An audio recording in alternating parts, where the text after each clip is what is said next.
el tema que vamos a tocar hoy es tal vez el tema más candente, es más controvertido entre los arqueólogos acerca de esta época. Se trata, por supuesto, de algo que ya yo he presentado antes, de la discusión que hay acerca del Reino Unido, del reino de David y Salomón, como están descritos en la Biblia, si es que realmente existieron como están descritos en la Biblia, o si son simplemente una ficción, si nada de eso sucedió. Y como hicimos la vez anterior, con el otro tema candente, también, esta vez también vamos a dividir nuestra clase en tres partes. Parte de la clase la vamos a dedicar a hacer una lectura analítica y crítica de las escrituras bíblicas para ver qué es lo que realmente dicen las fuentes bíblicas acerca de estos dos reyes, es decir, qué es lo que tendríamos expectativas de encontrar en las excavaciones arqueológicas en las épocas concernientes a David y Salomón. En la segunda parte vamos a ver qué es lo que realmente han descubierto los arqueólogos. Y en la tercera, después que vimos estas dos fuentes, vamos a confrontarlas y vamos a ver qué interpretación le dan los diferentes arqueólogos, los minimalistas y los maximalistas, a la combinación de estas dos fuentes. ¿Sí? ¿Qué habríamos de encontrar según el relato bíblico? Pero antes de que entremos en esta primera parte, como dije, quiero que nos fijemos, que toquemos otro punto que es importantísimo para que comprendamos lo que vamos a ver. Me refiero a la situación geopolítica en toda esta zona. La situación geopolítica en el siglo X antes de nuestra era, ¿sí? Según todos los estudiosos, a David y a Salomón aquí los situamos en el siglo X antes de nuestra era. Sí, tal vez un poco antes del 1000 comenzó David, pero todo el reino de estos dos reyes, todo el mundo lo sitúa en el siglo X. En el siglo X, amigos, la situación geopolítica era la siguiente. La potencia regional de Egipto estaba tal vez en su máxima decadencia. Egipto dejó de ser imperio, el mismo reino egipcio se dividió, estaba en una de sus épocas más débiles y más decadentes de la historia antigua. Se lo llama un periodo intermedio, ¿sí? Es uno de los periodos intermedios, lo que se llama. Por lo tanto, en esa época, durante casi todo, ahora vamos a ver, durante casi todo el siglo X,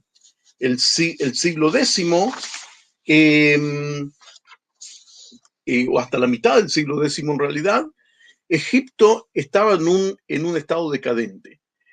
Hacia el oriente también había un vacío, porque el imperio asirio todavía no había surgido en el horizonte.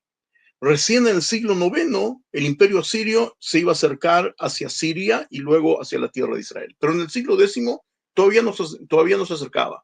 Es decir, que hasta la mitad del siglo X había un vacío de potencias en la zona. Ese vacío de potencias, al parecer, fue lo que condujo a los países que estaban aquí en proceso de formación, como los israelitas y los arameos y otros más, a tratar de expandirse y de fortalecerse. Esta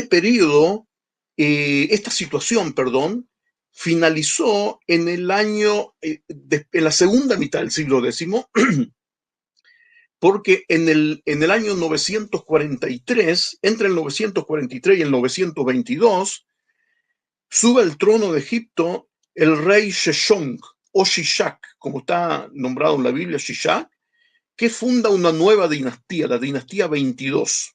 La dinastía 21, como dije antes, era una dinastía decadente. La dinastía 20, el fundador de la dinastía 22, Shishak, él domina todo Egipto y intenta devolver a Egipto su estatus de potencia y conduce una campaña militar a la tierra de Israel. Esto es muy importante que recordemos este fondo geopolítico durante toda nuestra revista, tanto de las fuentes bíblicas como de la arqueología. Adelante. Bueno, avanzamos. Bueno, entonces adentrémonos en la Biblia. Por supuesto que no vamos a leer todo lo que voy a mostrar. Lo que yo quiero mostrar ahora, amigos, es una lectura, es una lectura analítica de las fuentes bíblicas que nos enseñan cómo era el carácter, cómo era el reino, el Reino Unido de David y Salomón, sobre todo para que nos desenganchemos, que nos alejemos de los conceptos modernos que tenemos todos nosotros. Uno de los grandes problemas que hay en estas discusiones tan acaloradas es que la gente, cuando habla del reino de David y Salomón, por lo general lo que tiene en mente son reinos como el Imperio Romano o como el Imperio Británico, como el Imperio Español, siendo que el reino de David y Salomón, como está descrito en la Biblia, es algo que es muy, muy diferente. Y lo que yo quiero hacer hincapié es justamente en esas diferencias, sobre todo en el carácter de la sociedad, que era un carácter tribal. La sociedad israelita era un carácter tribal. Era un carácter tribal. ¿A qué me refiero? Las sociedades étnicas que están agrupadas en tribus, algo que sucede en muchos lugares hasta hoy en día, la identidad, la pertenencia de la persona es ante nada hacia su clan familiar y hacia su tribu. Después hacia la coalición de tribus, después hacia el rey, después hacia el país, hacia lo que sea. Pero el marco con el cual él se siente más identificado es con su clan familiar y con su tribu. Y lo que digo ahora es muy conocido antropológicamente en todo el mundo y en muchas épocas. Y así era la sociedad israelita en esta época. Por eso que nosotros tenemos que diferenciarnos de los conceptos modernos, como dije antes. En la sociedad tribal después de siglos de asentamiento, cuando las tribus conforman un reino, un estado, porque era la única manera de sobrevivir, de subsistir, porque todos los países en el siglo X se iban conformando en estados, las tribus arameas también. En ese contexto se dio la formación del reino.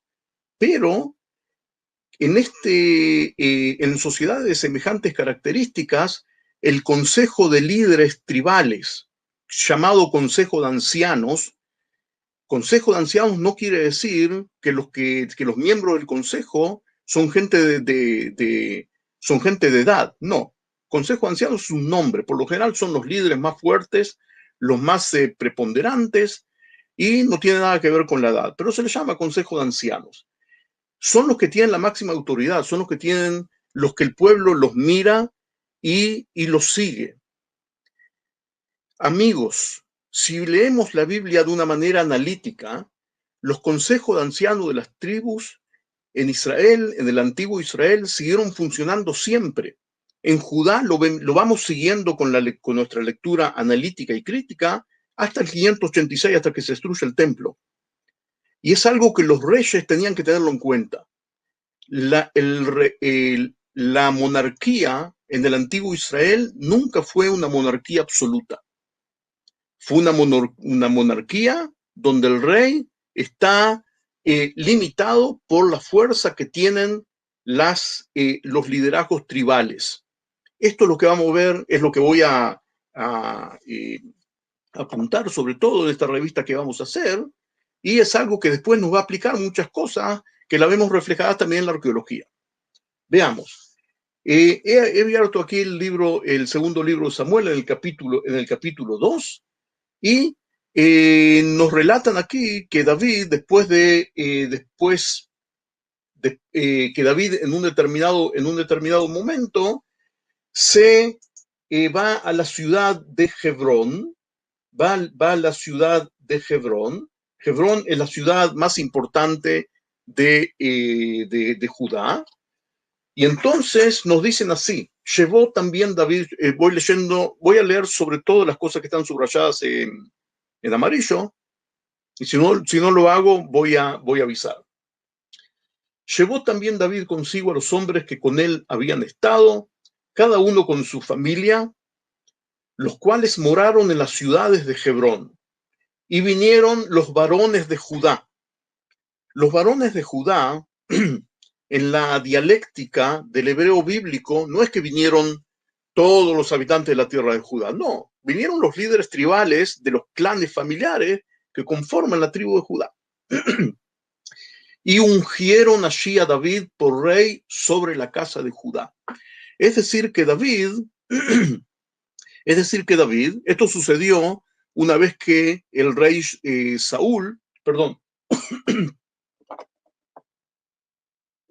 una vez que el rey Saúl cayó en combate contra los filisteos en el norte, David es ungido solamente sobre Judá. Es decir, que estos es otro de los puntos que yo quiero subrayar, es de que tenemos aquí dos bloques tribales, de Judá en el sur y de las tribus del norte arriba de Jerusalén, y una franja cananea que los separa, la franja de la ciudad cananea de Jerusalén, que está todavía en esta época en manos de los cananeos. Es decir, según el relato bíblico, en esta época, David es nombrado rey de Judá. Aquí tenemos una franja que es cananea que los separa. La franja cananea esta los separó por más de 200 años a las tribus. Por eso que en esos 200 años las tribus del norte se aglutinaron, se convirtieron en una especie de bloque, con muchos combates juntos contra los cananeos, y debajo de esta franja de separación, Judá, con todos sus aliados, pequeñas tribus como la de Simón, por ejemplo, formaron otro conglomerado. Pero después de más de 200 años de separación, por supuesto que cada bloque fue formando su propia identidad, pero guardando las creencias y el origen común que tenían. Lo que acabo de decir, tengo que hacer una pequeña observación. La tribu de Benjamín, que está aquí, la tribu de Benjamín, durante siglos fue una tribu independiente, es decir, era parte del conglomerado de tribus del norte, pero siempre guardó un grado muy alto de independencia, y eso también lo vamos a ver. Esta era la situación geopolítica de los israelitas. Algo que me olvidé decir, acá en la parte del norte, ungieron como rey a uno de los hijos, al hijo sobreviviente de Saúl, que se llama Eshbaal o Esbaal, uno de los hijos que sobrevivió, lo ungen como rey, y entonces durante 2 años tenemos un reino dividido. Es decir, que el reino dividido, que lo encontramos después de la muerte de Salomón, no es una innovación. Los dos bloques estaban establecidos ya de antes. Apenas muere Saúl, durante dos años por lo menos, tenemos 2 bloques que son 2 reinos. El hijo de Saúl en el norte y David en el sur. Todo esto según el relato bíblico, ¿sí? Y guerrean, combaten por 2 años, combaten por 2 años entre ellos. En el intervalo, el comandante en jefe del hijo de Shaul en el norte, Abner ben Ner, se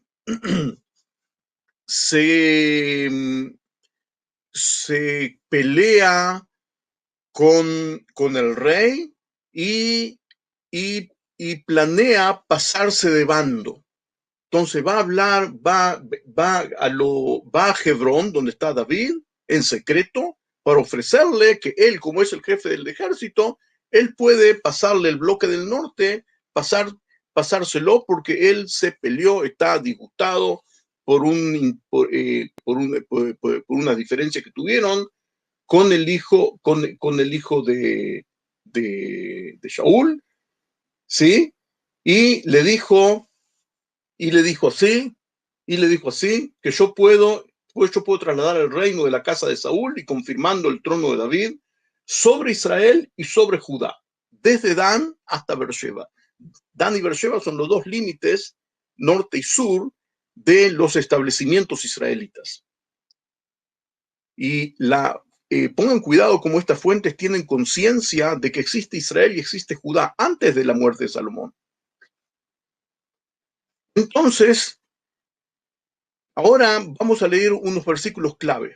Pongamos cuidado qué es lo que hace este Abner ben Ner, el comandante en jefe, antes de ir a Hebrón a ofrecerle el bloque norte a David. Él recibe el consentimiento de los consejos de ancianos de dos bloques. Hace así, y habló Abner, leo desde el principio, con los ancianos de Israel. En la dialéctica de estos textos, los ancianos de Israel es el consejo de ancianos de las tribus del norte. Él se presenta ahí diciendo, hace ya tiempo, dice, ustedes ¿sí? los convence para pasarse al lado de David. Habló también, ahora leo el versículo 19, habló también Abner a los de Benjamín. Es decir, que el consejo de ancianos de la tribu de Benjamín es independiente. Y para pasarse a David, Abner tiene que hablar con los dos consejos de ancianos. Y fue también Abner a Hebrón a decir a David todo lo que parecía bien a los de Israel y a toda la casa de Benjamín. Este texto es fantástico. Refleja una situación tribal que precede al reino. Es una de las causas que hacen que yo y otros muchos investigadores creamos que estos textos son auténticos, que no fueron inventados, como dicen los minimalistas, 500 años después. Si de 500 años después hubiesen inventado estos textos, no lo hubiesen escrito con todas estas diferencias tribales, sino que hubiésemos recibido un texto pulido y perfecto. Adelante. Cuando Abner ben Ner va a hacerle su ofrecimiento a David a Hebrón, lo asesinan. David condena a muerte a los asesinos. Es una historia muy larga y muy interesante. Los invito a que la lean en su casa. Y entonces sucede en el tercer capítulo del libro de Samuel, dice así, vinieron todas las tribus de Israel a David en Hebrón y hablaron. Amigos, no es que vinieron todos los habitantes de las tribus, vinieron los dirigentes tribales y le ofrecieron a David que él sea el rey. Y si no lo entendieron, esto está explícito en el versículo 3. Vinieron pues todos los ancianos de Israel. Pongan cuidado cómo pueden decir todas las tribus o todos los ancianos y es lo mismo, ¿sí? Al lector de la antigüedad lo comprendía con claridad. Al rey en Hebrón, y el rey David hizo pacto con ellos en Hebrón delante del Señor y ungieron a David por rey sobre Israel. Hay que tener mucho cuidado cuando uno lee la Biblia, porque la palabra Israel a veces se refiere solo a las tribus del norte y a veces se refiere a todas las tribus, a todo el pueblo de Israel, ¿sí? Incluyendo Judá. Y tenemos que decidir según el contexto. Entonces, resulta del texto bíblico que David reinó, a diferencia de lo que la gente puede pensar, según el texto bíblico, David reinó sobre dos bloques tribales, 2 o 3, porque Benjamín siguió siendo independiente. Y él jamás anuló a esos poderes tribales. Es decir, que comprendiendo lo que acabamos de estudiar, es muy fácil comprender por qué todo esto se desmembró una vez que muere Salomón. porque nunca se fundieron. Se unieron, sí, pero no se fundieron. Así lo debemos ver. Después en el capítulo 8, esto tiene una gran importancia para la discusión entre minimalistas y maximalistas entre los arqueólogos. En el capítulo 8 nos resumen las conquistas, las conquistas de David. David derrota a los filisteos, después a Moab, ¿sí? A los moabitas que están en el lado oriental del Jordán, y después derrota a varios reinos arameos. Los arameos, en la zona de Siria de hoy en día, estaban divididos en varios pequeños reinos. Y según el texto bíblico, David los logra derrotar. Ahora, estos reinos estaban divididos en la zona de Siria hasta el Éufrates. Después vamos a verlo en el mapa. Según el texto bíblico, David los derrota y los convierte en vasallos. No está escrito en ningún lado de que David los anexa o de que los israelitas se asientan en esos lugares, sino que los convierten en vasallos. Como lo dije ya creo haberlo dicho por lo menos una vez, en el Oriente Antiguo, en la zona de la cual nosotros estamos estudiando, había dos tipos de dominio en cuanto a los países. Un país puede anexar a otro, entonces le anula la independencia y todos los habitantes pasan a ser ciudadanos del país que los anexa. Pero por lo general era todo un mosaico de relaciones de vasallos. Es decir, el más fuerte le dice al más débil, tú eres mi vasallo. ¿Qué quiere decir eso? Que él sigue siendo independiente, pero que todos los años tiene que mandarme un cargamento de tributos y de impuestos y guardarme fidelidad y que mis comerciantes puedan pasar por su territorio, etcétera, etcétera. Y si ese reino débil después se fortalece, o sea, el fuerte se debilita, muchas veces se da vuelta la tortilla y el que era antes vasallo se convierte en vasallador del que antes era el vasallador. Y este es el sistema que está escrito aquí. Cuando nosotros entendemos el relato bíblico de acuerdo a las condiciones políticas, sociales y geopolíticas que las conocemos del Antiguo Oriente, así debemos entenderlos. Es decir, amigos, que cuando analicemos los descubrimientos arqueológicos, no debemos esperar un gran imperio de David y Salomón desde el Éufrates hasta el norte del Sinaí, porque no es lo que dice la Biblia cuando la comprendemos en su correcto contexto histórico y social y político. ¿Sí? Lo que dice es que él y su hijo Salomón, gobernaron sobre un reino que dentro de sí estaba compuesto por bloques tribales y logró convertir en vasallos, después vamos a ver que no todo el tiempo, a los pequeños reinos de alrededor, a los reinos que de la parte del oriente, de la parte este, la banda oriental viene a ser del río Jordán, y de la zona de Siria, que eran todos reinos muy pequeños, y lo de la parte de la banda oriental del río Jordán es una zona que es económicamente más débil, y David los logró avasallar. ¿Sí? Los sirios fueron hechos siervos de David, sujetos a tributo. Dice así. También el reino de Hamat, que es otro reino arameo. ¿Sí?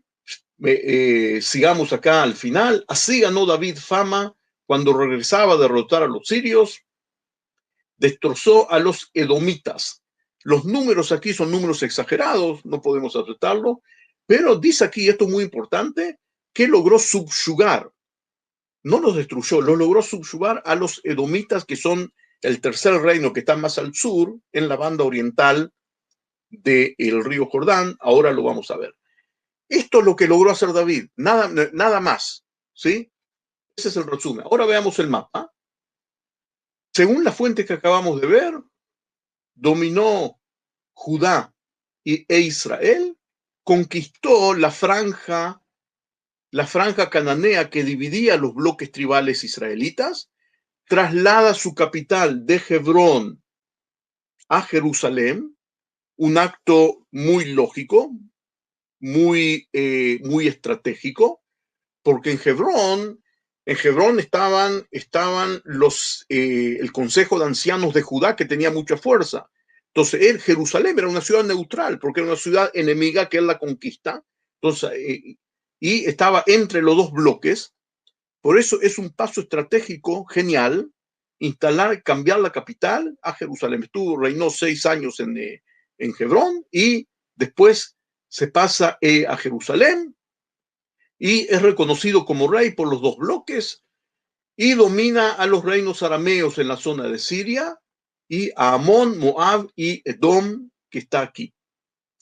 Otro logro que es adjudicado a David es que logró dominar hasta el Golfo de Eilat, aquí donde estoy mostrando, hasta el Golfo de Eilat, y haciendo trato con el rey de Tiro, que está aquí donde estoy mostrando, en el Líbano, trajeron a los marinos de Tiro para que hagan expediciones marinas desde el Golfo de África, desde el Golfo de Eilat, perdón, por el Mar Rojo hacia el sur, lo cual le trajo mucha riqueza, sobre todo a Salomón, gracias a que se apoderó de los caminos comerciales, tanto marítimos como de tierra, que unían. Este es un paso comercial muy importante para las mercancías que vienen de África y que pasando por aquí, después los fenicios de Tiro, sabemos que iban con sus barcos por todas las costas del Mediterráneo. Ahora, otro punto que quiero esclarecer, la fuente bíblica, es de que tenemos que saber distinguir cuando leemos la Biblia de una manera analítica y crítica, como lo hacemos aquí, de que en muchos lugares, sobre todo en los versículos que nos resumen, que nos dan el epílogo de lo que hicieron David y Salomón, por lo general nos muestran un relato muy idílico de que David y Salomón dominaron, hicieron y dominaron, y uno, si los toma así por separado, se puede llevar la impresión de que durante todo el tiempo dominaron todo ese espacio geográfico y que todo fue perfecto, que no hubo ningún problema. Pero cuando uno se adentra a los versículos que están adentro, no solamente en la parte que nos anuncia ni en el epílogo, sino cuando uno se adentra adentro y comienza a investigar, resulta que tanto durante la época de David y la época de Salomón, el dominio no fue continuo. Y aquí quiero hacer una pequeña pausa para hablar un poco del tiempo de dominio. Según la Biblia, David fue rey durante 40 años. Ahora, el número 40 es un número tipológico, como lo llamamos los investigadores de la Biblia. 40 y los múltiples de 40, 80 y 20, por lo general son números que están redondeados, porque 40 años viene a ser como una generación entera. Por eso cuando nos dicen 40 no hay que tomarlo muy con pinzas, puede ser que sea 30 y pico. Y muchas veces es el único dato que tenemos. Ahora, de David se dice que reinó 40 años, 6 y un poco más en Hebrón y el resto en Jerusalén.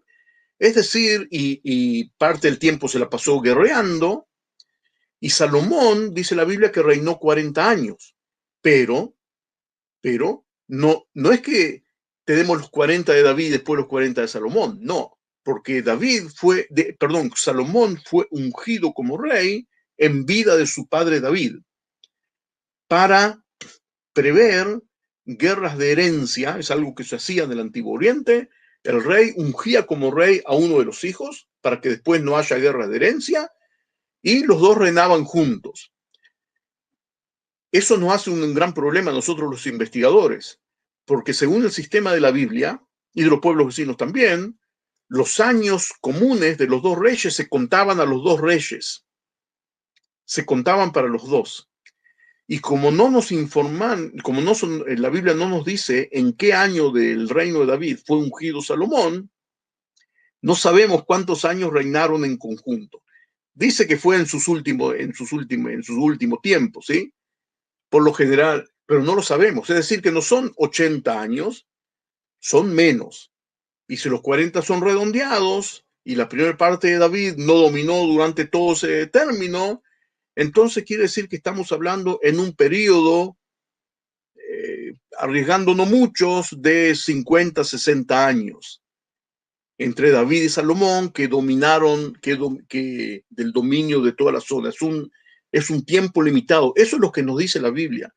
O sea que no tenemos que pretender más que eso. No tenemos que ver geopolíticamente un reino desde el Éufrates hasta el norte del Sinaí, porque no es lo que está escrito, nadie lo dice. Ni tampoco tenemos que ver un dominio continuo de todos los países vecinos, ni tampoco un dominio total y directo, sino que es un sistema de vasallaje. Fíjense cuántas cosas son muy, muy importantes para no caer en el error de leer e interpretar o malinterpretar la Biblia cuando se lee literalmente sin tomar en cuenta los conceptos sociales del Israel antiguo. Ahora vamos a volver al punto que quise tocar.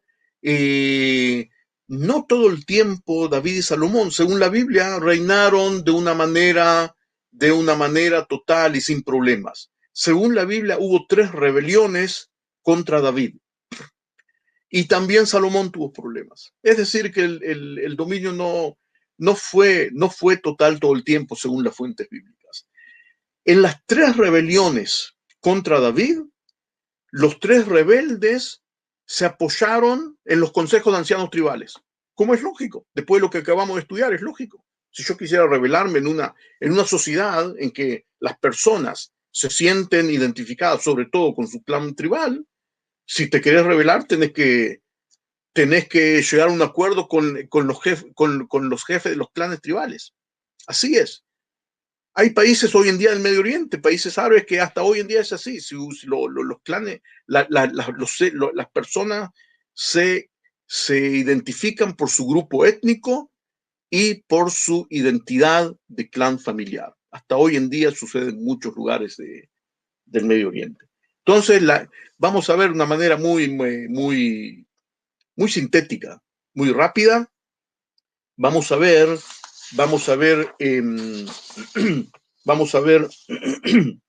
la ¿sí?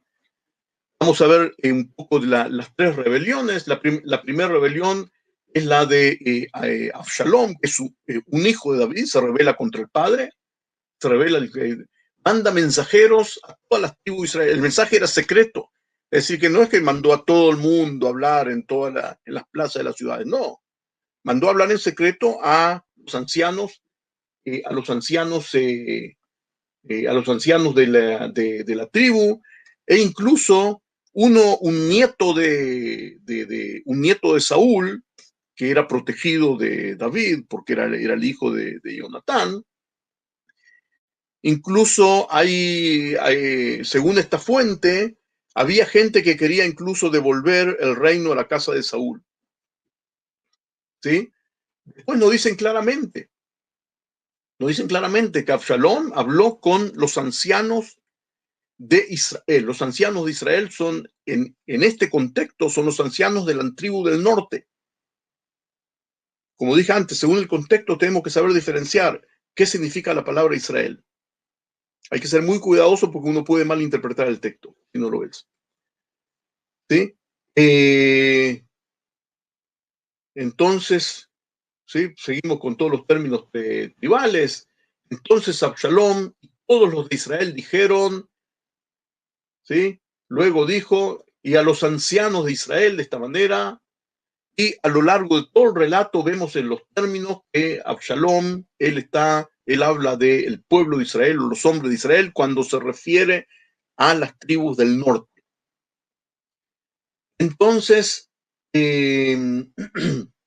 al final lo matan, los soldados de David lo matan a Absalom, y ¿sí? Y entonces las tribus del norte deciden volver a ser fieles a David, las tribus del norte. Pongan cuidado como todo se maneja, se maneja según los conceptos que estudiamos hoy. Y sin entenderlos no se puede entender esto. ¿Sí? Las tribus del norte habían huido, entonces ellos vienen, entonces ellos vienen y le ofrecen a David recibirlo otra vez como rey. Hubo un malentendido, ellos lo aceptaron a Absalom y ellos se quieren arreglar el malentendido y David lo recibe para que él siga reinando desde Dan hasta Beersheba, es decir, a los dos bloques o a los tres, si quieren. ¿Sí? Adelante.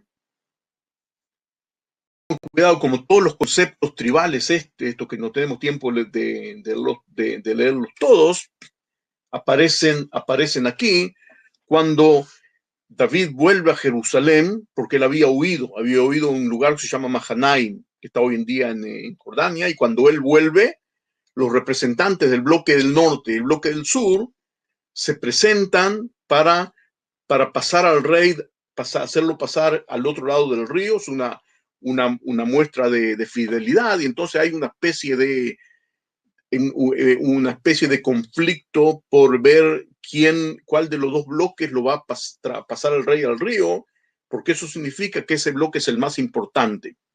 Entonces los de Judá dicen, el rey es de nuestra tribu, y los del norte le dicen, como diciéndole, ojo, ¿sí? Nosotros tenemos en el rey 10 partes. ¿Qué quiere decir? Nosotros somos 10 tribus. Nosotros somos la parte más grande. Por eso está bien, volvemos hasta aceptarlo como rey, pero ojo. Adelante. La segunda rebelión es de Seba, el hijo de Bicri, Sheba ben Bichri, en hebreo. Es un hombre de la tribu de Benjamín. Otra vez convence a su tribu y luego convence a todas las tribus del norte. Mas las tribus de Judá siguieron a su rey y David es apoyado solo por las tribus de Judá y por los cereteos y peleteos, que son dos grupos de combatientes de origen filisteo que son fieles a David. Y otra vez el reino está en peligro porque las tribus del norte, esta vez conducidas por dirigentes de la tribu de Benjamín, se rebelan.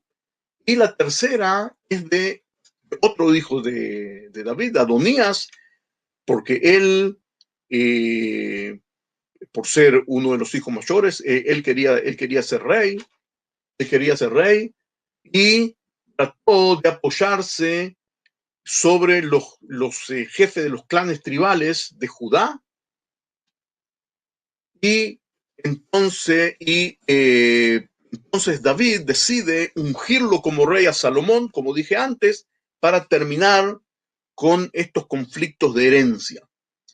El texto en el primer capítulo de Reyes es un texto hermoso que nos describe cómo era la ceremonia de ungido, de unción del rey. Es un texto que justamente con grupos de Moriah acostumbramos a estudiarlo en el mismo lugar, en Jerusalén, donde esto se hacía. Hay un lugar donde está perfectamente comprensible donde esto se hacía, pero esta vez no lo vamos a leer todo, pero lo más interesante aquí es en el versículo 35, donde cuando lo ungen a Salomón como rey, le dicen que él está puesto como príncipe. Es una mala traducción del hebreo de Nagid, como el gobernante, viene a decir, sobre Israel y sobre Judá.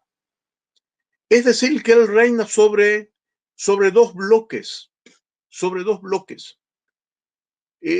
voy a hacer algo que está prohibido hacer, de hacer comparaciones modernas. Está prohibido hacer, pero los reyes británicos cuando dominaban la India, después de la coronación en Londres, se hacían coronar en la India como emperadores de la India. Un cierto parecido. Y hay muchos ejemplos, tanto en el mundo antiguo como en el mundo moderno, de que los reyes dominan sobre dos grupos. Y la conciencia de que se trata de dos grupos, parte del tiempo en tres, está anclada en todo el relato bíblico si lo leemos como corresponde. Después de la división del reino, Benjamín, en hebreo Benjamín, deciden pasarse al lado de Judá. O sea, después cuando el reino se divide, la tribu de Benjamín se pasa al lado de Judá, pero guardando su identidad tribal. Adelante. Reyes, el libro de Reyes, capítulo 4, reinó pues el rey Salomón sobre todo Israel. Aquí Israel se refiere a todo, incluyendo Judá. 20, Judá e Israel eran muchos, como la arena, etcétera, etcétera. ¿Sí? Entonces, ahora vamos a encontrarnos, con algo que tenemos que poner muchísimo, muchísimo cuidado. Dice aquí que Salomón señoreaba sobre todos los reinos, desde el Éufrates hasta las tierras de los filisteos. Esto es algo que puede hacer que el lector no ducho caiga en la trampa de pensar de que, según el relato bíblico, como lo dije antes, Salomón reinó de una manera continua y como si todos fuesen sus ciudadanos desde el Éufrates. No, como lo acabamos de ver, no es así. Este es uno de las típicas frases que fueron agregados siglos después y nos resumen dándonos una visión general, agrandada y un poco exagerada, ¿sí? Pero manteniendo a los demás textos en los cuales son más creíbles. Después nos dice en el versículo 4, porque él señoreaba en toda la región al oeste del Éufrates. Ahora, en el texto hebreo no dice al oeste del Éufrates, dice Eber Anahar. Eber Anahar, ¿sí? Dice que dominaba todo el Eber Anahar. Ahora, si usan ese nombre, nosotros los investigadores sabemos de que ese texto fue agregado siglos después. Fue agregado en la época persa, en el siglo V, después de la destrucción del primer templo. ¿Por qué? Ahora hacemos un pequeño salto, después no preocuparse, luego vamos a volver a la época que estamos estudiando. Pero para que comprendamos mejor el texto bíblico, ahora hacemos un salto a la época persa, después de la destrucción del templo de Jerusalén, después de lo que los persas dejan volver a los judíos a Judá. Este es un mapa del imperio persa. El imperio persa en el siglo V antes de nuestra era iba desde el norte de la India hasta Egipto, y para gobernar semejante territorio tan grande lo dividieron en varias unidades políticas autónomas, ¿sí? llamadas satrapías. La quinta satrapía la llamaban Eber Anahar. Eber Anahar es el nombre de la quinta satrapía, y ella iba desde el Éufrates hasta el norte del Sinaí. El término Eber Anahar en este sentido no existía en la época del primer templo. Por eso, este versículo fue agregado por uno de los editores tardíos de la Biblia para explicarnos lo que hacía Salomón. Esta es una de las causas que hacen que los minimalistas nieguen toda veracidad a la historia de Salomón. Dice, esto está editado en la época persa, no puede ser cierto, entonces nosotros los anulamos.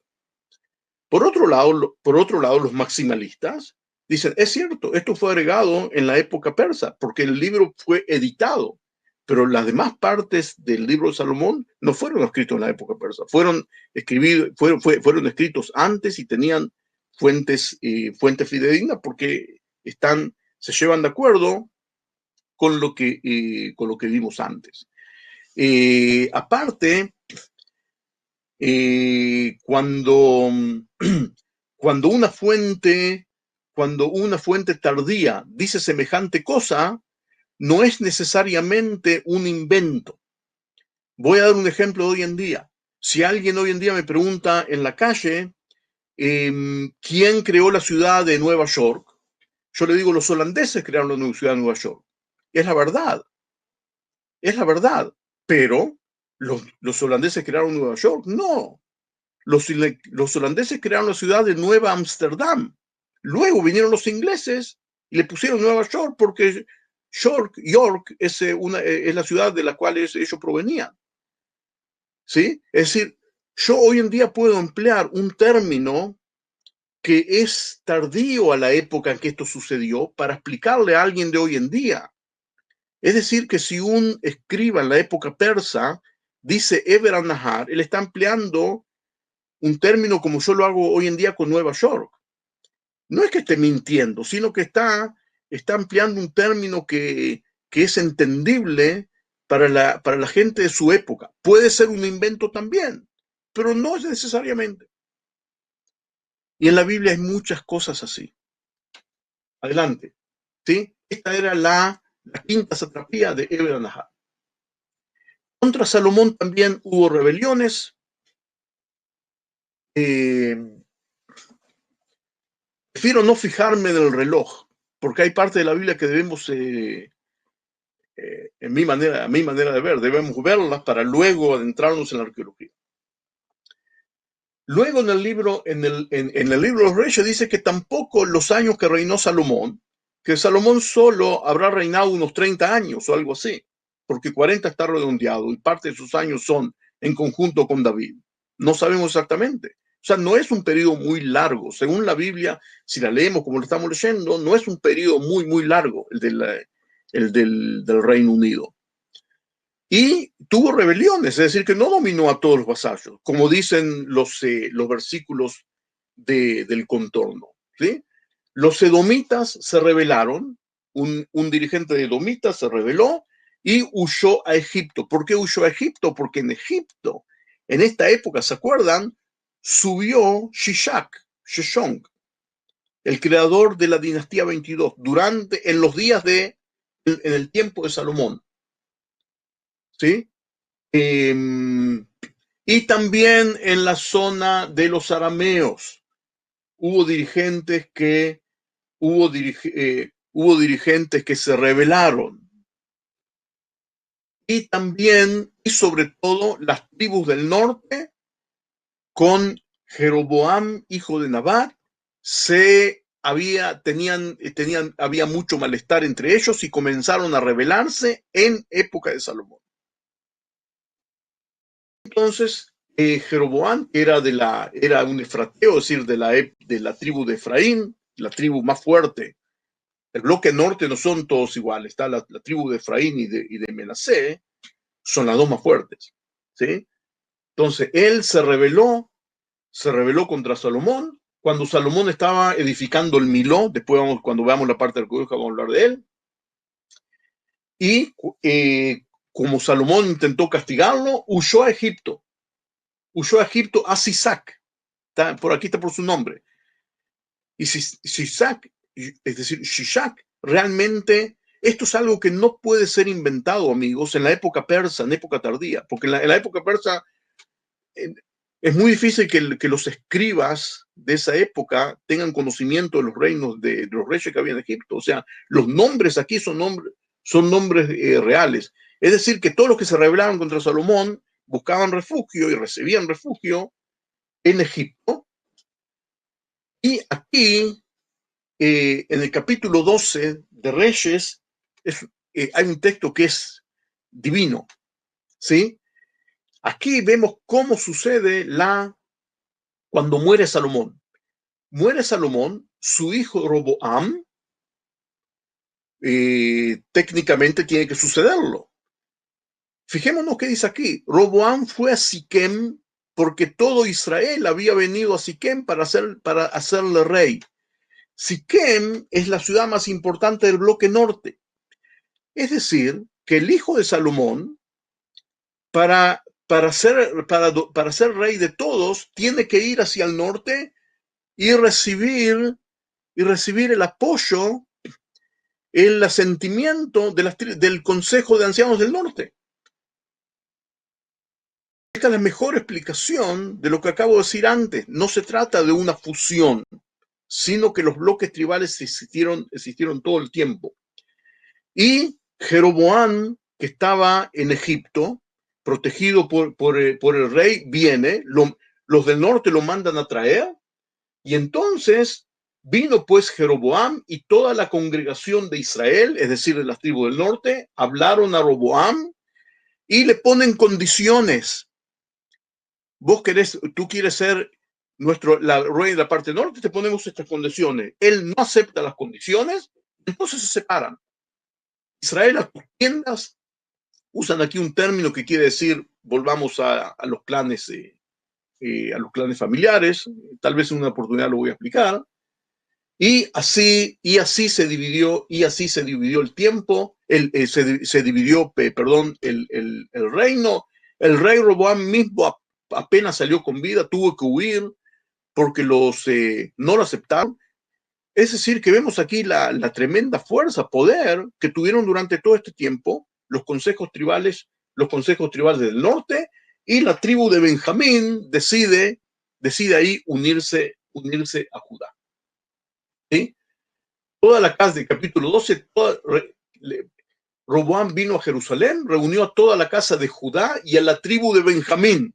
Los de Benjamín se separan ahora del bloque del norte y deciden, ellos fueron autónomos todo el tiempo, y se unen a Judá, y Jeroboam es el rey, ahora que se divide. Al parecer esto sucedió en el 928 antes de nuestra era, un año más, un año menos, y reedificó a Siquem. O sea, Siquem, en hebreo Shem, es la primer capital del reino del norte después de la división. Esta, señores, este es el retrato que tenemos de la Biblia.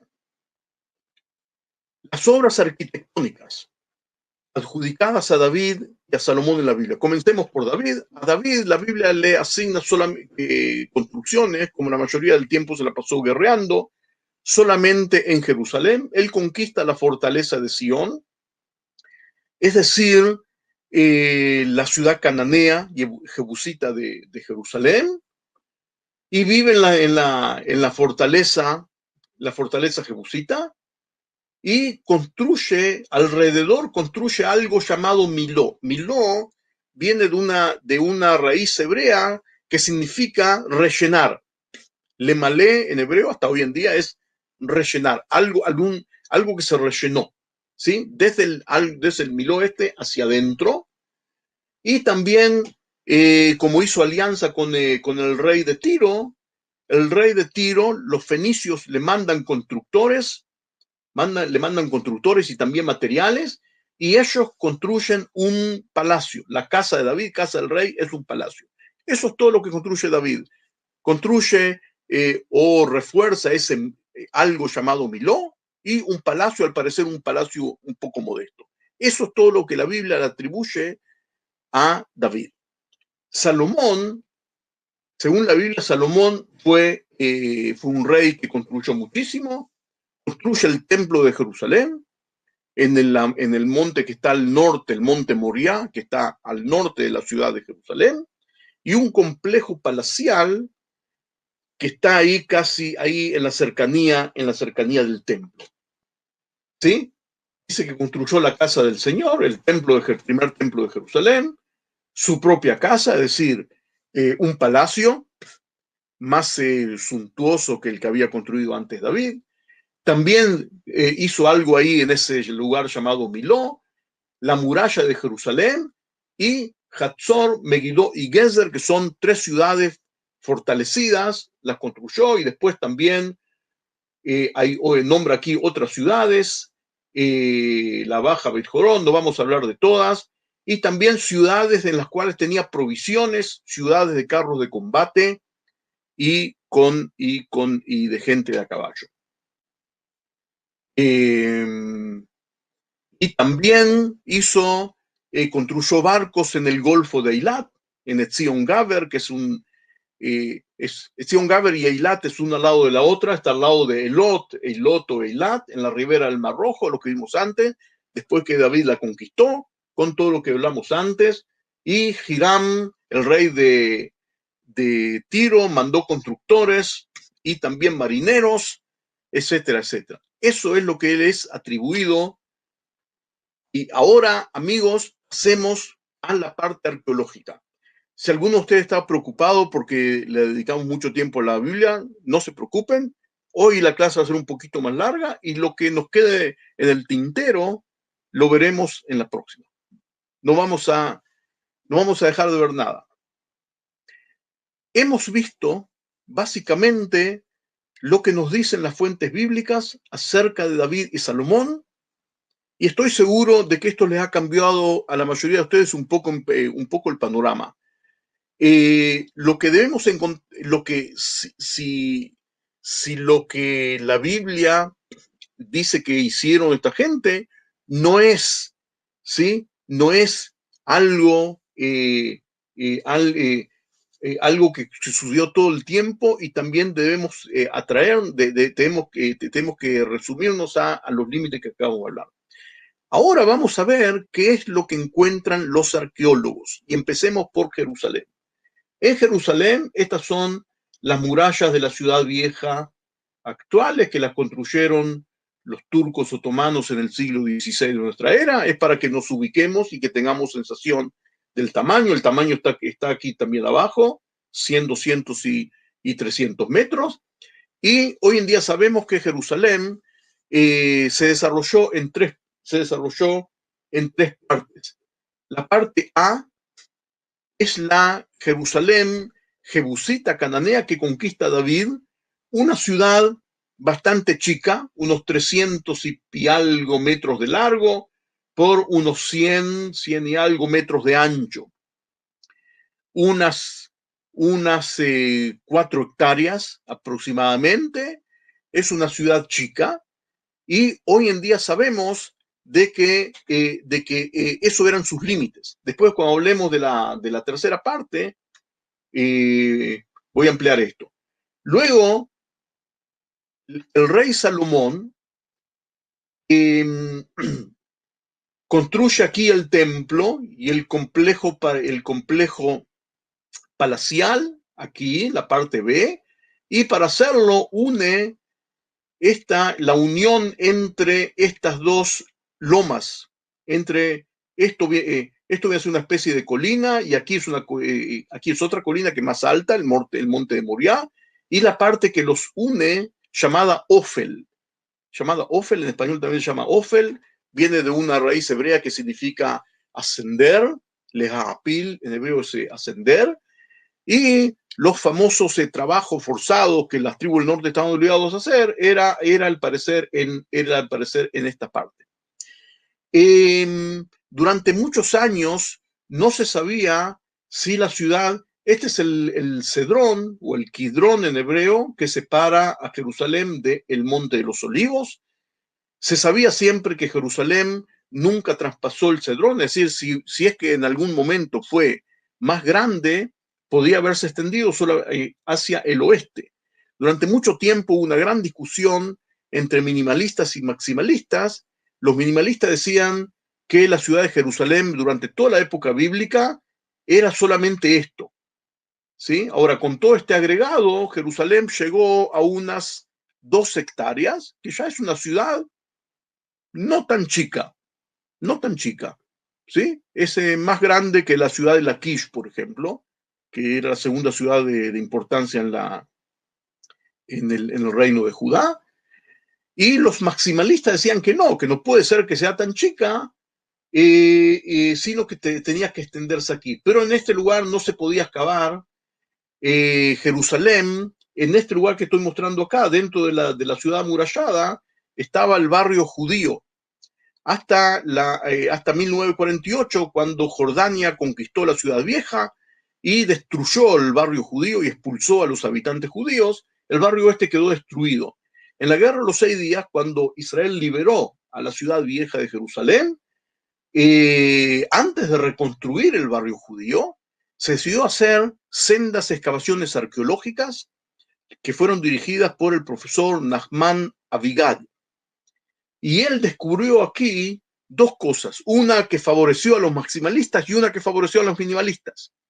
La que favoreció a los maximalistas es que Jerusalén se extendió hacia el oeste, multiplicándose por 8 o por 10 en su tamaño. A favor de los minimalistas, él descubrió de que esta gran extensión, este gran tamaño que tomó, sucedió recién en el siglo VIII, 200 años después de Salomón. ¿Sí?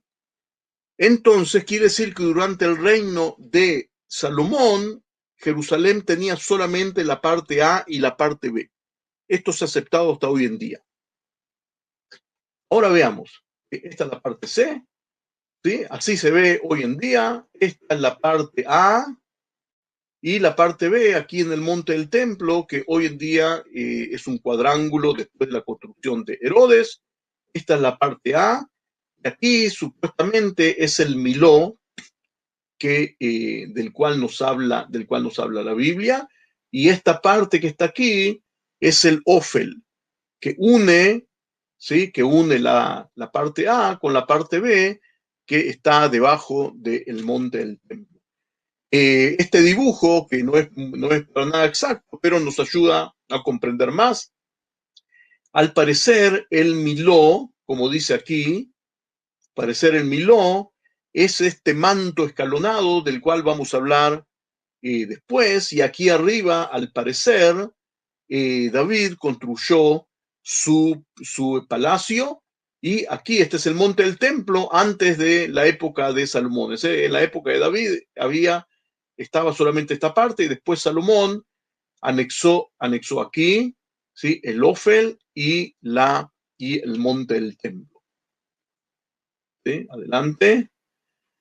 Ahora, hoy en día,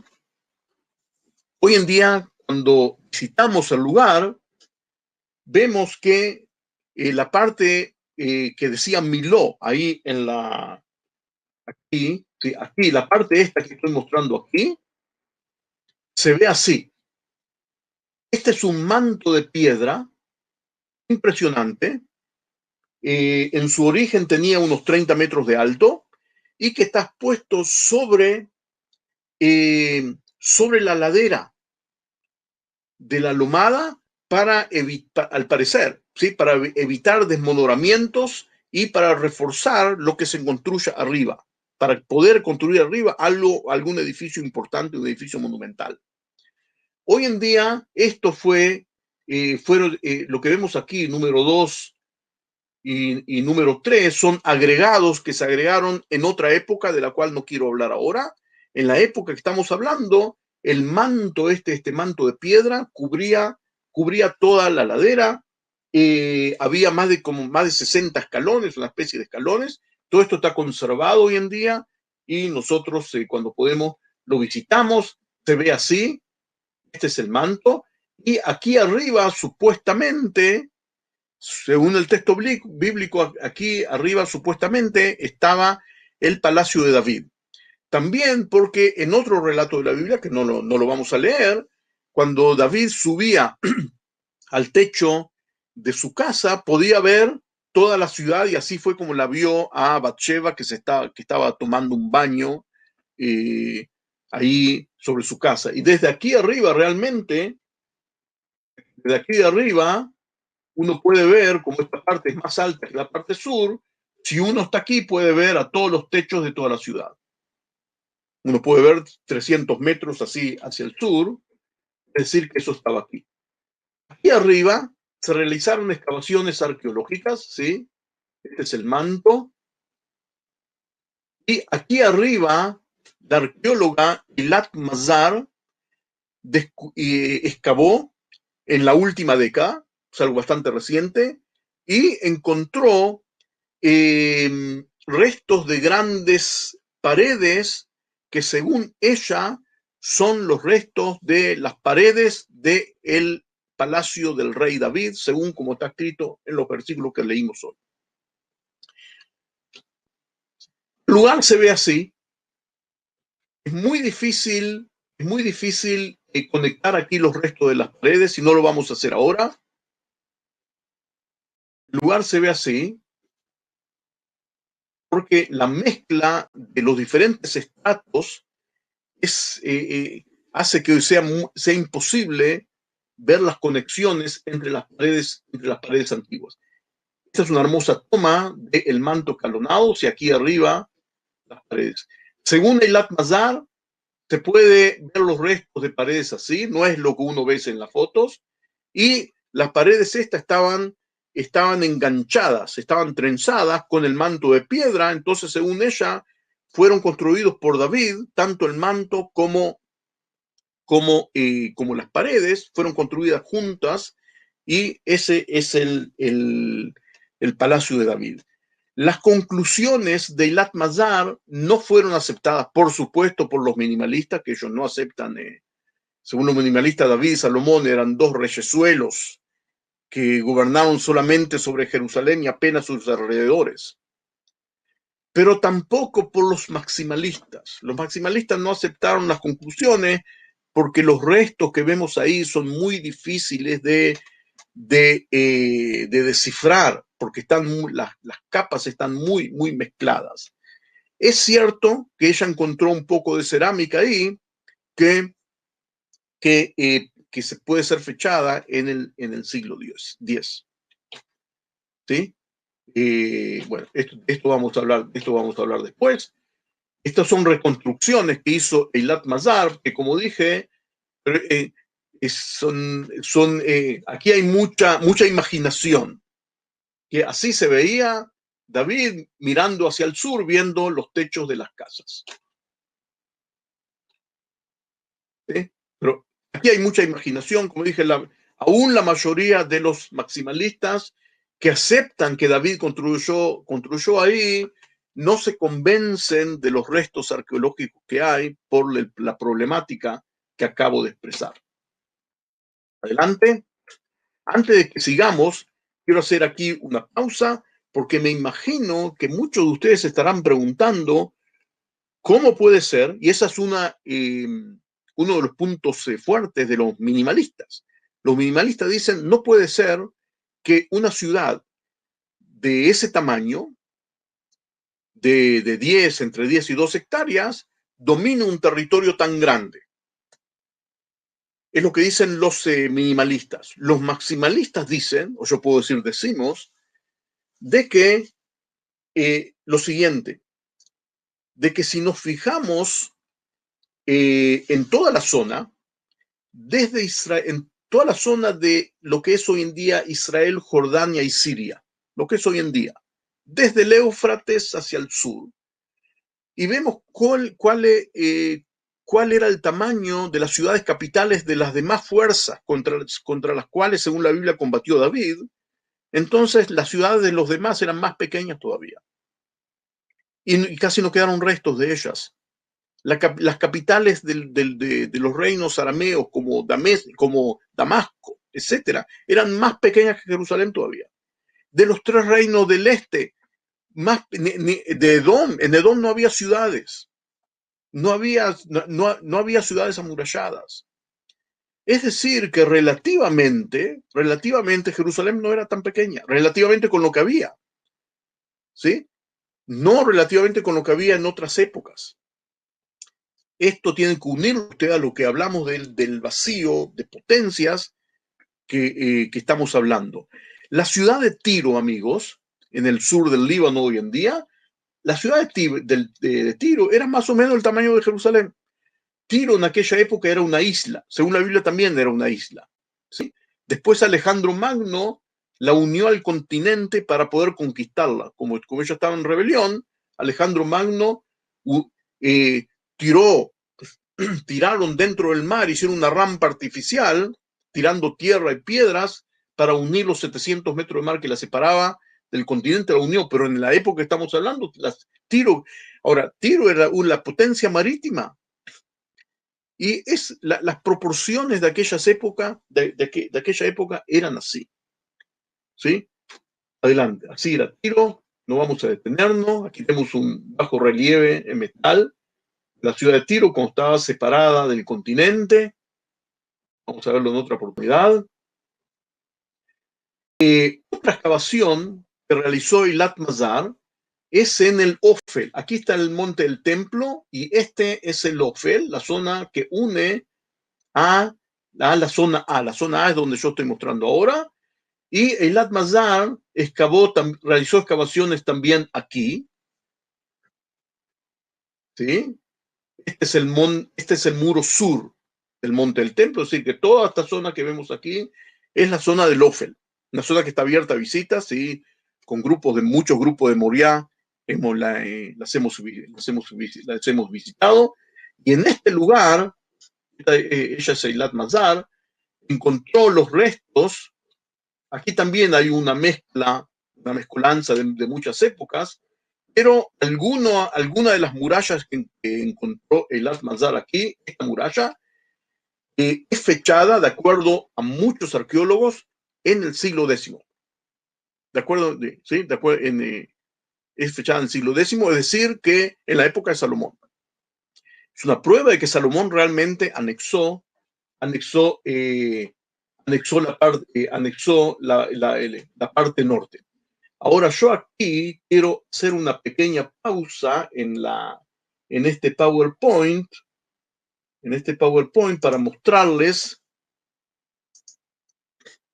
para mostrarles otro documento. En el año 2000, ahí por el año 2000, el manto de piedra esa que cubre, que al parecer ese es el Miló, fue excavado por el arqueólogo israelí Igal Shilo, de la Universidad Hebrea de Jerusalén, que en paz descanse, y a causa de toda esta discrepancia que existe entre minimalista y maximalista, se tomó la decisión, una muy buena decisión, de sacar alguna de las piedras de ese manto, por supuesto, después de fotografiarla y dibujarla y de registrar exactamente dónde estaba, sacarlas, buscar si hay cerámica debajo de ellas, porque eso nos va a dar la fecha de la gente que la construyó, y después volverlas a colocar exactamente donde estaban. Y así se hizo, ¿sí?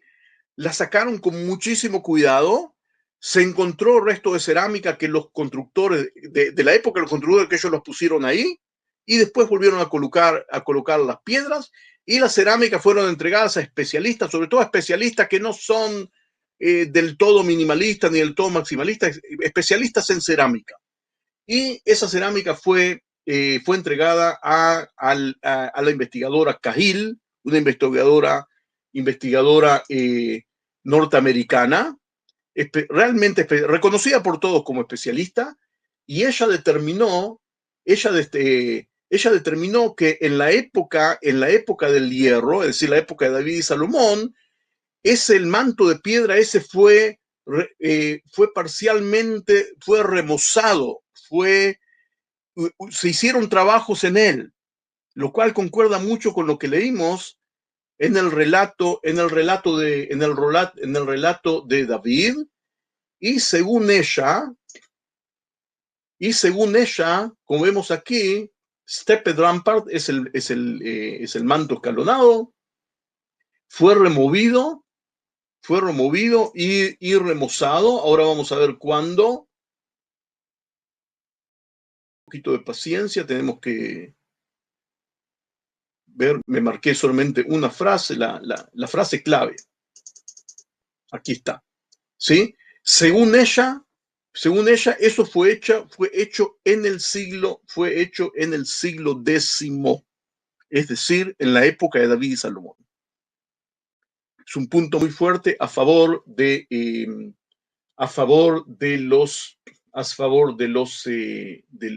los maximalistas. Ahora volvamos, ¿sí? Ahora volvamos aquí y salgamos de Jerusalén.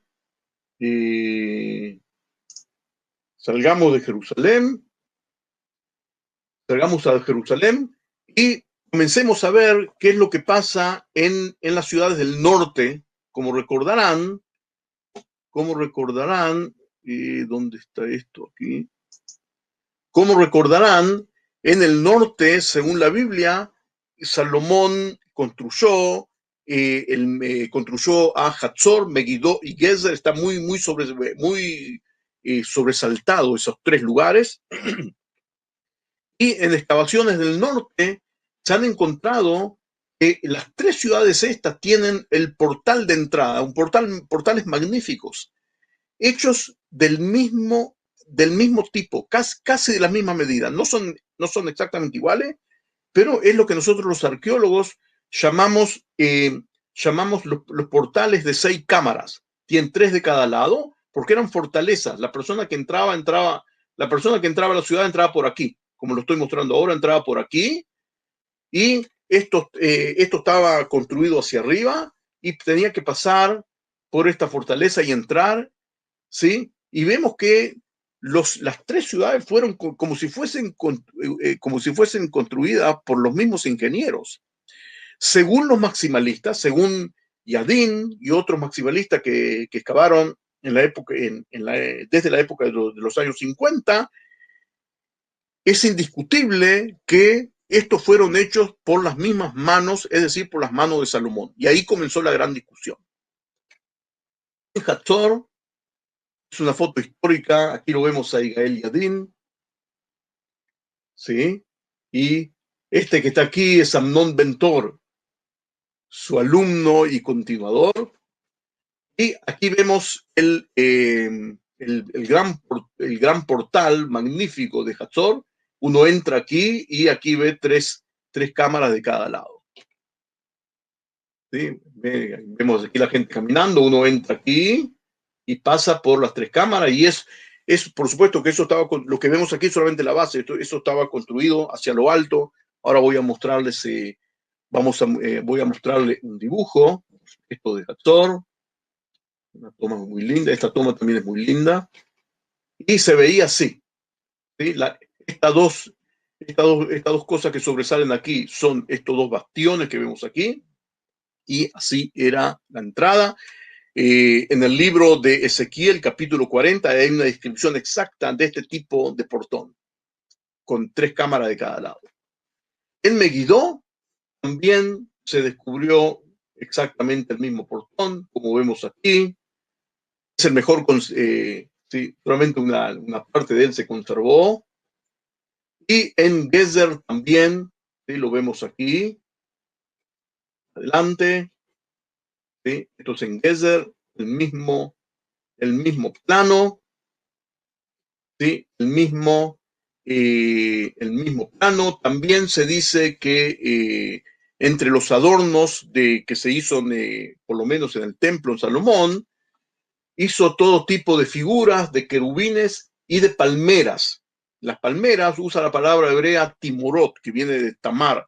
Tamar es una palmera datilera. Y realmente encontramos en las excavaciones arqueológicas que a partir del siglo X, y después siguen hasta el final, los israelitas se enamoraron de ese, ¿sí? De ese tipo, tanto en el reino de Israel como en el reino del norte. Así se ven estos citeles que se ponían sobre las columnas. Esto es una reconstrucción en el Museo de Israel en Jerusalén. Y aquellos que conocen las monedas israelíes de hoy en día, en la moneda de 5 shekels, figura uno de estos. Sí. Ahora, amigos, antes de que pasemos al próximo subtema, quiero adelantar ya ahora de que en los años 80, a partir de los años 80 y hasta ahora, la escuela minimalista, que dice que David y Salomón no gobernaron por todo el país, ni siquiera por toda Judá, solamente en los alrededores, tenían que dar una interpretación a esas grandes fortalezas del norte, a Hatzor y a Megiddo. Entonces, según ellos, esos grandes portales fueron construidos en el siglo IX. En el siglo IX, por el gran constructor que hubo en el siglo IX, según todos, aún según la Biblia. Después que el reino se divide, en el siglo IX, el rey Acab fue un gran constructor, fue un rey muy fuerte económicamente y militarmente, y fue un gran constructor. Entonces, según Finkelstein y los minimalistas, los fabulosos portales, eso de Hatzor y Megiddo, con todas las grandes cosas que están construidas ahí, las construyó Acab y no Salomón, basándose en la cerámica. La cerámica que fue encontrada en Hatzor y en Megiddo, según los minimalistas, es una cerámica que corresponde al siglo IX, y según los maximalistas, corresponde al siglo X. Y eso es un punto importantísimo en esta discusión. Ahora quiero ya adelantar y informarles, para todos aquellos que no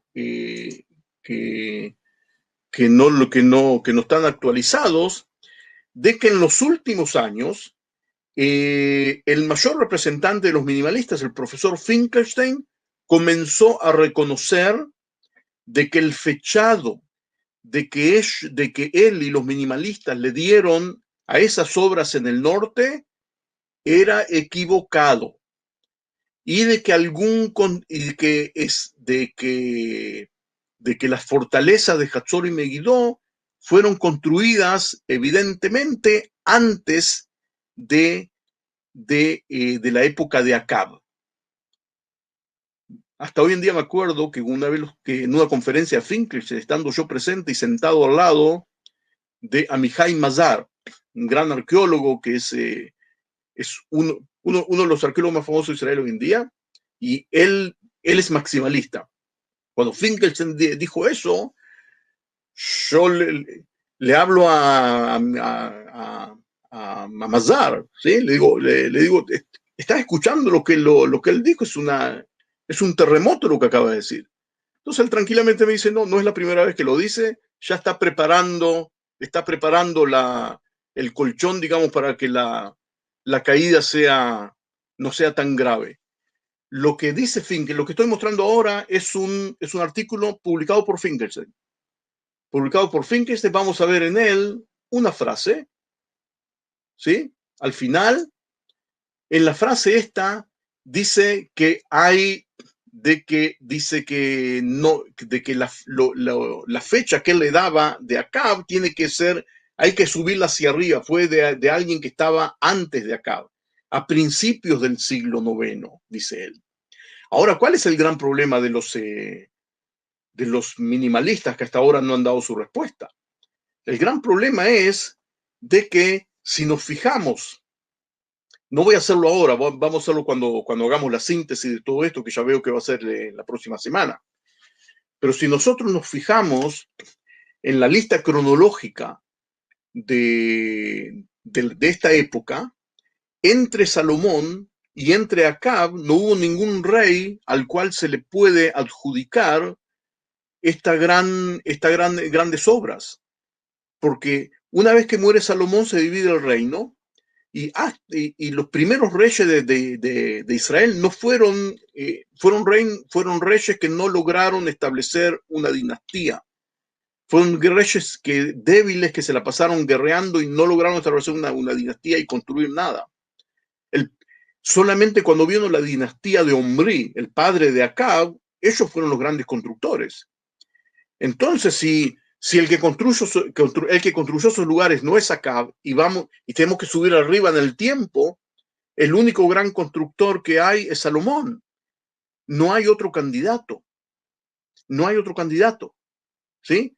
Y el fechado que da Finkelstein ahora entre Salomón son apenas unos 30 años. y 30 años es algo que los expertos en cerámica e incluso en carbono 14 no pueden determinar con total exactitud.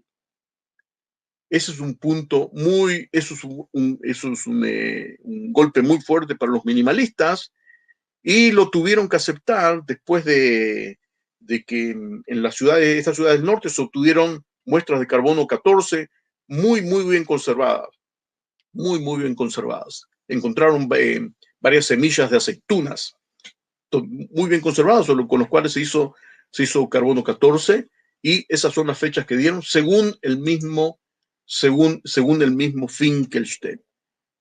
Adelante. Voy a tocar un tema que vamos a ver muy sintéticamente, y que como es una fuente extra bíblica, una fuente egipcia extra bíblica que tiene que ver con lo que estamos viendo ahora. Sí, en el futuro, si vamos a lograr proponer y hacer un curso sobre las fuentes extrabíblicas, ahí lo vamos a ver con más extensión. Pero aquí lo vamos a ver muy sintéticamente, como acabo de decir. Vamos a volver a Karnak. Visitamos Karnak juntos hace una semana. Ahora vamos a volver, pero para ver otra cosa. Adelante, vamos a volver virtualmente, porque en Karnak, que es en uno de los murales que existen, hay un mural muy famoso que he visto aquí. No, Matsvia. Oh. Hay un mural muy famoso, el mural del rey Shishak, del rey Sisac. Como recordarán, según la Biblia, él vino en el 5º año después de la muerte de Salomón. Según los registros, en el 5º año después de la muerte de Salomón, según está registrado en la Biblia, tanto en el libro de los Reyes como en el libro de las Crónicas. Y en este mural, Shishak realmente tiene los escribas de él nos dejaron retratado aquí, sí se ve, nos dejaron retratado aquí la descripción de la campaña que hicieron hacia la tierra de Israel. Es un monumento increíble. Desgraciadamente, grandes partes de él están borradas, es algo que se perdió, pero aquí alrededor, en esta parte que vemos aquí lo vemos al dios Amún, y aquí la efigie del faraón. Esto es un discurso del dios, y aquí, desde el renglón 1 hasta el 10, hay una serie de más de 100 lugares a los cuales él fue y, según lo que él dice, los destruyó. ¿Sí? Ahora, amigos, todos estos lugares, todos más de 100 lugares, son lugares que están en la tierra de Israel, tanto en la parte del norte como en la parte del sur. La parte aquí del sur, esta que estoy mostrando ahora, son todos lugares que están en el sur de Israel, en el Negev. Entre ellos la fortaleza de Arad. Y cabe decir que en la arqueología de Israel realmente se reconoce que todos los lugares que fueron construidos en el siglo X fueron destruidos en la campaña esta de Shishak, menos Jerusalén. Jeroboam le pagó tributo, por eso Jerusalén se salvó. Pero todos los arqueólogos, tanto los minimalistas como los minimalistas, reconocen que de que el ejército egipcio llegó aquí, los dos reinos estaban debilitados porque hace 4 años y medio recién se habían separado y combatieron entre ellos. Judá e Israel combatieron entre ellos. Aprovechando esta debilidad, Shishak viene aquí con su ejército y hace una gran destrucción. Así están relatados los lugares que destruyó. En cada uno de estos óvalos está el nombre de uno de los lugares que destruyó, y la parte de abajo, como dije, son todos lugares del Negev. Muchos de ellos muchos de ellos figuran en la Biblia. muchos nombres en hebreo, Yad HaMelech, la mano del rey, figura, la palabra Negev misma figura. Es un documento increíble que hay que dedicarle una conferencia entera. Kenneth Kitchen, les aconsejo que escriban el nombre Kenneth Kitchen y lo busquen por internet. Kenneth Kitchen es el egiptólogo más prominente de la última generación, reconocido por todos. Y Kenneth Kitchen llegó a la conclusión, como dice aquí, de que Shishak hizo esta campaña en su último año o su anteúltimo año. Y según él, su sucesor, el que vino después, entregó una cantidad impresionante de oro y plata a los templos de los dioses, que no se explica dónde lo pudo sacar, porque como les dijimos antes, la situación de Egipto era terrible antes de Shishak. La explicación que él le da es de todo el dinero que recibió de Jerusalén. Es decir, que en Jerusalén había un gran tesoro que fue atesorado por el rey que estaba antes, y el rey que estaba antes se llamaba Salomón. No solo eso, si Shishak encontró tantos lugares para destruir que fueron construidos, no puede ser que los construyó, que fueron construidos en 4 años. ¿Sí? El único candidato a construirlos es Salomón. No hay otro. Su hijo, en los 4 años que tuvo, que se lo pasó combatiendo con el Reino del Norte, no pudo haberlo construido. Y hay una correspondencia impresionante, muy grande, entre el relato bíblico de la campaña de Shishak, sobre todo de la parte de Crónicas, el segundo libro de Crónicas, el capítulo 12. Léanla, por favor, léanla, el capítulo 12 de Crónicas, del segundo libro de Crónicas. Una correspondencia encaja uno con el otro. Y al año siguiente hay un gran tesoro para repartir. Y en la Biblia dice que Salomón le entregó un gran tesoro para que se vaya, que vuelva, para que se vaya, que vuelva. No Salomón, perdón, el hijo de Salomón, por supuesto, Roboam.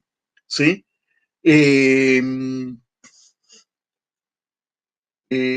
Bueno, nos va a quedar, como dije antes, algo en el tintero, que lo vamos a seguir, no, por supuesto que no vamos a dejar de verlo, lo vamos a ver en la próxima semana para hacer un pequeño resumen de esta gran disputa que existe sobre este tema.